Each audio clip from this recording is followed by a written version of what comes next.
for me, this was a really tough one because my favorite person to adventure with is my wife. And so her having, her being home and not coming with me and me being gone for, 3 weeks, that's tough on me.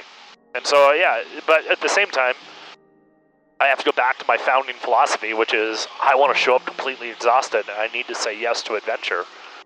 And, yeah, so that's where this came in. And you came in because, I love adventuring with you too. And so this is, I'm just grateful you got into flying. And it's kind of funny because I think we've talked about it before, but it's been a while. And, so I got into aviation because I wanted the adventure. Why did you get into aviation? It's quite a story.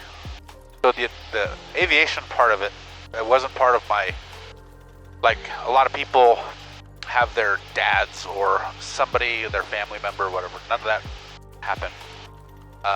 But right out of college, I was in TV news, and I went to an aerobatics competition and interviewed Patty Wagstaff. Cool. People. This was in '91, and everybody was so cool, laid back and chill. And so I vowed at that point that I wanted to be in aviation. I wanted to be a pilot. And so fast forward to 2007, and I didn't take the advice of people close to me, and I didn't plan for it. Sure. But I bought into a plane and a flying club in South Dakota. And then I couldn't afford to fly, and I decided that I needed to sell it. I just couldn't afford it. And so I had 9 hours on a Cherokee 140. And so fast forward a couple years, and I guess I could see the writing on the wall, sort of. My mom, she died of alcoholism back in '98. And so I was drinking a lot. And so I was on this path. And it was a path that was taking me somewhere dark.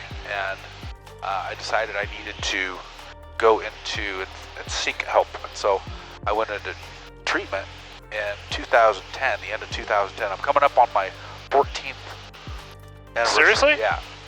Congrats. And so anyway, I went into treatment, came out of treatment, and didn't, I was trying to get my life together at that point, just, figure things out, because everything revolved around alcohol. And then I got a call or a letter actually from a CFI there in South Dakota in Rapid City. And he said, hey, FAA shows you started, but you never finished your private certificate. Would you like to continue? I'm like, well, yeah, this is a sign, right? Yeah.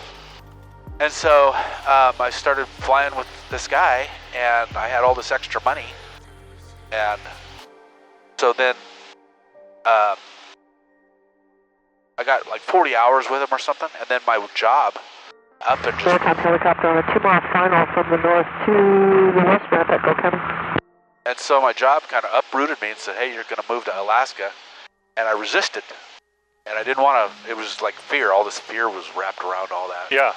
And so I came up here and get my license. But as soon as I went to get my medical, I was faced with this crossroads of answering a question honestly. Yeah. On the little questionnaire thing that, have you ever been treated for alcohol abuse?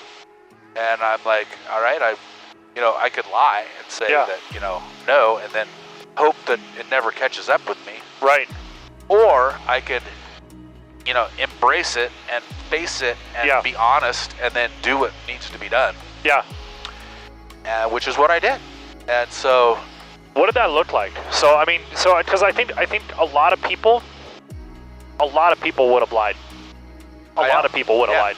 In fact, I would say that if you put someone in a position to do something like, hey, you're about to embark on something that you absolutely want to do, that you love to do, that you've wanted to do for a long time, but this one thing could hold you back. And I think most people, if they're put in that situation, would be like, it wasn't that big of a deal. I'm good. I'm good now. What was the recourse on that? Well, I had to go. Honest.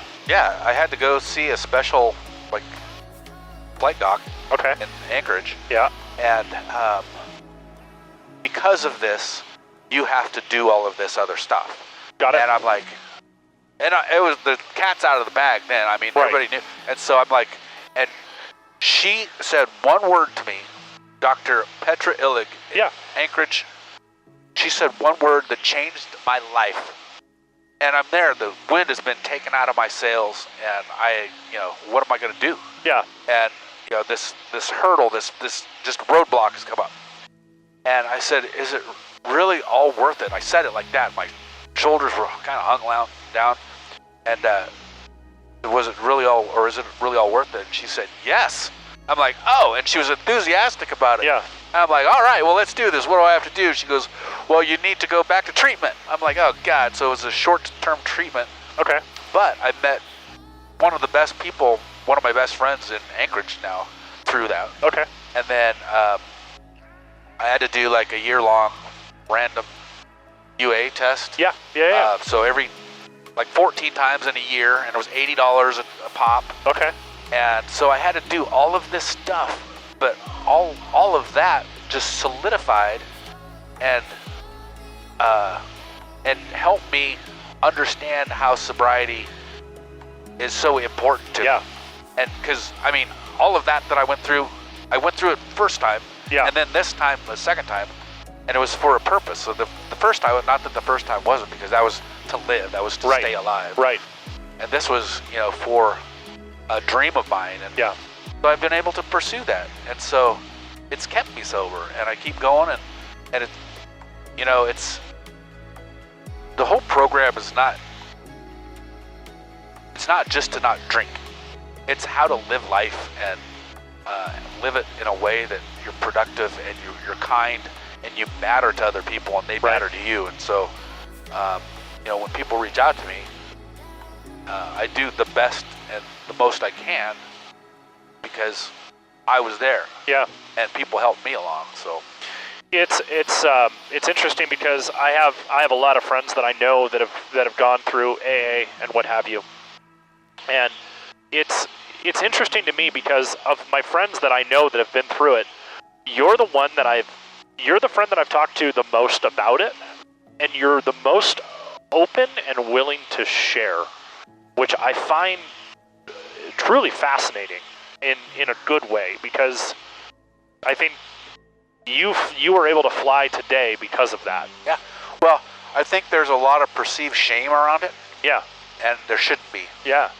The shame is not doing anything and dying drunk. Right. And so it's like that bettering of yourself and then doing what you need to do and then just becoming somebody who I never thought I could become. I'm like, oh my God.